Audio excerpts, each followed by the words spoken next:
Welcome to the first ever Midlife Mood vlog. A while back, I asked you how you would prefer to interact with content. The choices were podcast, video, or blog. I was hoping it would be podcast or blog, but no. I was surprised by the answer, which was video.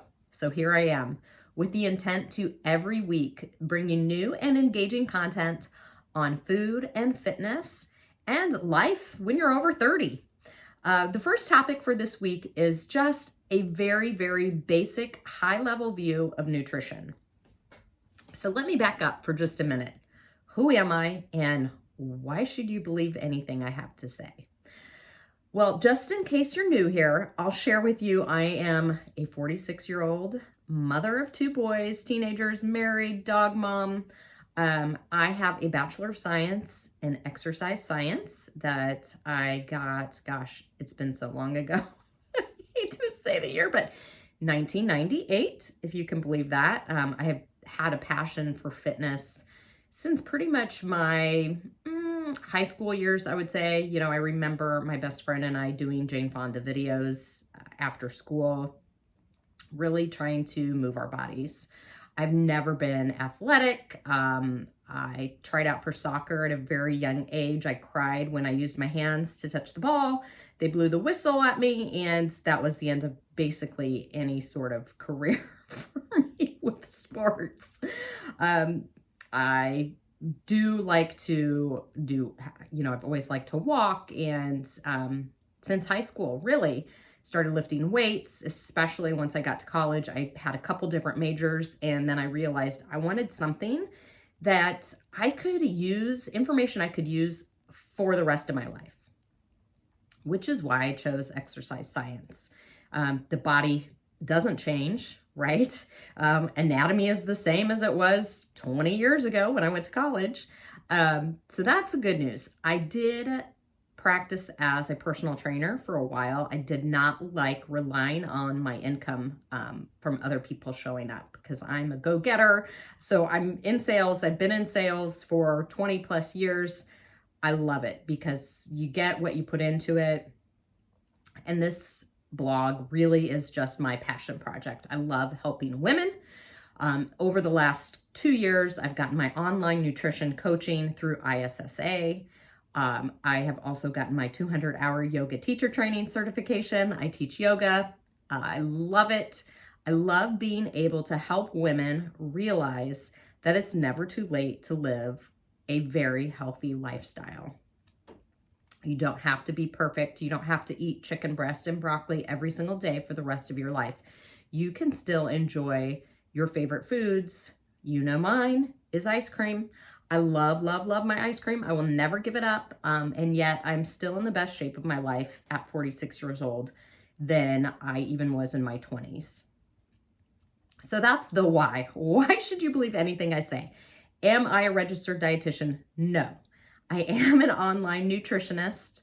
I do have my certification, and I just want to share what's worked for me. I've tried every single diet in probably that's been invented since the beginning of time.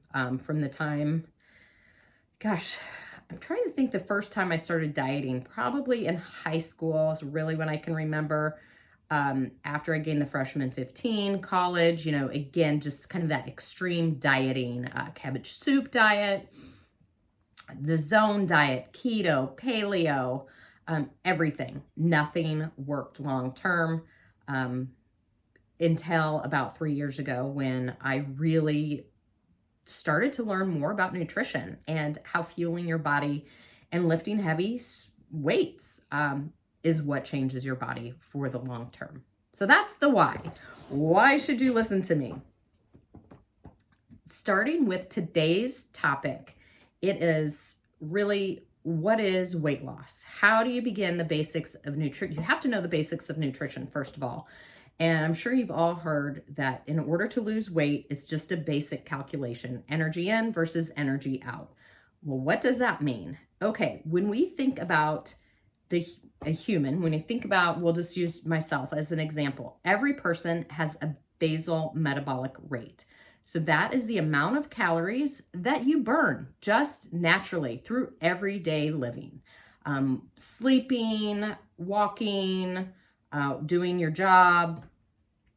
That is the amount of calories that you need just to do your daily functioning. Nothing above and beyond, but just that minimal amount.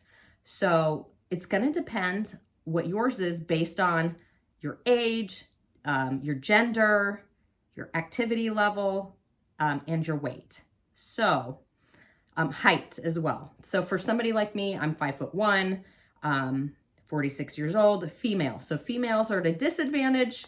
They're not going to burn as many calories naturally as men. How do you know what yours is? Well, it's scientific. There's a few different calculations that you can look at. One that I like to use, if you just Google TDEE, so TDEE, Google that, you can plug in your numbers and you'll figure out what your basal metabolic rate is. That's a minimum amount of calories that you should be taking in just to maintain your daily living. Okay, next, you have your total caloric intake to maintain your weight. That's based on your current weight and activity level and all those other things we just mentioned. Again, you'll be able to figure that out online at TDEE. And from there, you'll know, all right, say you're 150 pounds. How much should you be eating day in and day out if you want to maintain that weight of 150 pounds? That will give you your maintenance calories. If you want to lose weight, you have to go in a calorie deficit. So what does a calorie deficit mean? Well, it just means eating below your maintenance calories. You could eat 100 calories fewer per day. You could eat 500 calories fewer per day. The larger your deficit is, probably the more difficult it will be to adhere to those calories.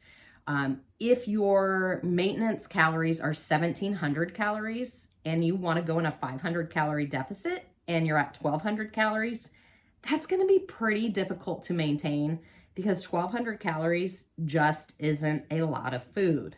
So you're going to be real hungry. Maybe you follow it for a day or two and then day 3, 4, 5, 6, you're binging because you're so hungry. So for most people that I work with, I put them in a slight calorie deficit to lose weight. So not quite 500 calories per day. I'll do less than that. But again, this is so individualized that we can play around with that. If you feel like you're super disciplined and you can maintain at a 500 calorie per day deficit, we can do it. However, every individual is going to be different. So once you know if you want to lose weight, what your deficit is, then you're just going to want to track your calories for a couple days to make sure you know how much energy you're getting in. So energy in, energy out. That's that balance of weight loss, right? Okay, so you have to know how much energy you're getting in. How many calories are you consuming and how many calories does your body need for your specific needs? Hopefully you're still there and you're not confused yet because this is just part of the equation. This is just the energy in aspect. The next aspect is energy out. Before we get there, I want to highlight one thing because I feel like online right now, there's so much talk about macros. I even had somebody like, I don't get it. What are macros? So let me just define calories and macros as we continue on energy in. Calories is the energy that is in food that you ingest. You'll see calories. I think everybody pretty much knows what a calorie is. Food has calories. Some food has fewer calories, say like broccoli or cucumbers, and some have higher calories like a Big Mac. So you have the calories. Now, for those calories, you also have macronutrients. The macronutrients make up calories.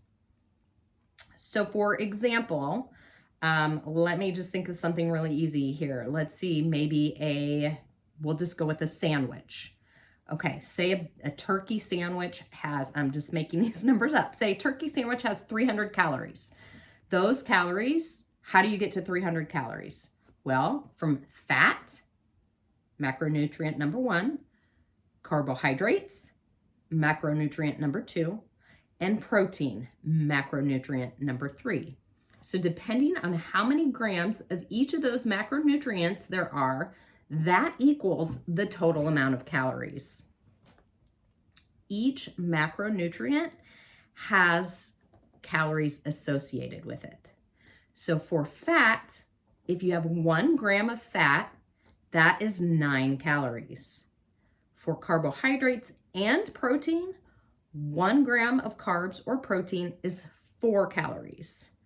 So if you have 3 grams of protein, that would be 3 times 4, 12 calories. Hopefully that makes sense. If you have questions, let me know, because it is overwhelming. So when somebody says like, I don't want to track calories, but I'll track macros, essentially they're the same thing, but one, macronutrients, you're tracking more specifically what you're trying to get. As far as weight loss goes, really watching that protein is number 1, and making sure you're hitting your protein goal so that you can maintain your muscle mass. And fat and carbs can kind of fluctuate as long as your total calories are where you need them to be.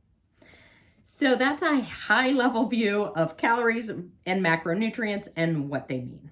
All right, let's get to the second part of the weight loss high level equation, and that is energy out. So there is different ways that you can increase your energy. Obviously, there's formal workouts with strength training, cardiovascular work. There's high intensity interval training or HIIT training. You can just move your body by energy out by your activities of daily living or your NEAT. And that's non-exercise activity, such as walking. You know, you hear people talk about, oh, well, when you go to the grocery store, just park further away and get more steps. That's part of moving your body, the energy out. And that is super duper important. Look, I love fitness. I work out 5 days a week, almost every single week. Like, I just love it as part of who I am, but I understand that that's not for everybody. So what do you do? When I'm working with my clients, the number one thing we talk about is moving your body. It doesn't matter how you do it. You like walking? Get out and walk. It's the super easiest thing to do. You like swimming? It's summertime now. Maybe you have access to a pool. Go swim some laps. Move your body. Like biking? Go bike. Don't like any of those things? You prefer to go hiking? Go hiking. I think you get the idea. The energy out, although those formal workouts are important, if you're not doing that, the basic number one thing you can do is just walk and get your steps in. If your steps are at 2,000 right now, set a goal of getting to 3,000. If your steps are 6,000, go for 7. You can continue to just increase that non-exercise movement throughout the day, and that will help you increase that energy out. So when you look at weight loss, what do you have to do to lose weight? Well, you can do a couple things. Number 1, you can decrease your energy in. So take in fewer calories than you're eating. Okay, I think most people understand that. Or number 2, you can keep eating the way you're eating, but increase your energy out. So move your body more. Or the third option is to do both, which if I work with you, like, that's the number one thing we'll talk about. And it's not going to happen overnight. It's about building small habits over time. But you're going to want to decrease your calories, not severely, not to the point where you're so hungry you're going to binge, but we'll decrease your calories, maybe 200 or 300 calories less than what you're doing right now per day. And then we'll increase your activity level. And that's through doing whatever you want to do. There's no right or wrong Exercise, I highly, highly, highly recommend. If you're a woman and you're not strength training, you should absolutely be strength training. And I'm not talking about going to a class where the aerobics instructor is lifting 5-pound weights and, you're getting a cardiovascular workout. I'm talking about true strength training where you are lifting heavy weights. That might be 5 pounds for you. It may be 50 pounds. We won't know until you try it. So strength training should be a part of the equation eventually. But if you're a beginner, let's just focus on moving your body. So I hope you like that first installment of the high-level overview of what does it mean for weight loss, high-level nutrition overview. If you have questions, let me know. Next week, we'll talk about how to get started on your weight loss journey. See you then.